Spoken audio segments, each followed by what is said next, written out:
Police अधिकाऱ्यांसह आदर्श पत्रकारांचा सन्मान. महाराष्ट्र पोलीस बॉईज संघटनेच्या 11व्या वर्धापन दिनानिमित्त आज समाजातील लोकांच्या न्याय हक्कासाठी प्रयत्न करणाऱ्या मीडियातील विविध चॅनेलचे संपादक, पत्रकारांचा तसेच पोलीस खात्यामध्ये आदर्श कामगिरी बजावलेल्या पोलीस अधिकाऱ्यांचा विशेष सन्मान करण्यात आला. या संपूर्ण कार्यक्रमाचे नियोजन राज्य पोलीस सफाई कर्मचारी संघटनेचे राज्याध्यक्ष संजय माने, अजित लोहार, समाधान पाटील, सुरेश लोहार यांच्यासह संघटनेच्या सदस्यांनी केले. गेली 10 वर्ष संपूर्ण महाराष्ट्रात महाराष्ट्र पोलीस बॉईज संघटनेचे पदाधिकारी आहेत.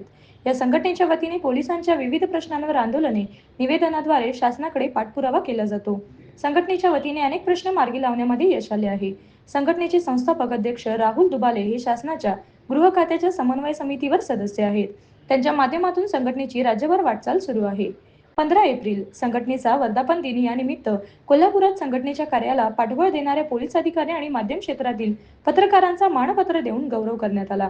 यावेळी पोलीस अधीक्षक योगेश कुमार गुप्ता, गृह पोलीस उपअधीक्षक तानाजी सावंत, पोलीस अधीक्षक कार्यालयातील कार्यालय अधीक्षक प्रमिला सावंत, प्रमुख लिपिक विद्या सिद्धनाईक या अधिकाऱ्यांसह पुण्यनगरीचे बाळासाहेब पाटोळे, बी न्यूजचे प्रमोद वनगुत्ते, प्रथमेश कात्रट, एस न्यूजचे विश्वास पानारी, न्यूज कंठाचे संपत नरके, लाईव्ह मराठीचे सदाम शेख, मोबाईल टीव्हीच्या निवेदिका प्रतीक्षा स्वरूप पाटील, दैनिक परतगंगाचे मुरलीधर कांबळे, बीपीएनचे विजय यशपूत, टीव्ही निक्स मराठीचे तुषार पाटील, प्रसार माध्यमचे video editor Ritesh Sawant, speed न्यूजचे ऋतिक भाटे आदींचा राष्ट्रीय प्रांत ग्राहक संघटनेचे महाराष्ट्र प्रदेशाध्यक्ष doctor Vikas Bisure, police boys संघटनेचे अध्यक्ष संजय माने, योगेश पाटील यांच्या हस्ते मानपत्र देऊन विशेष सन्मान करण्यात आला.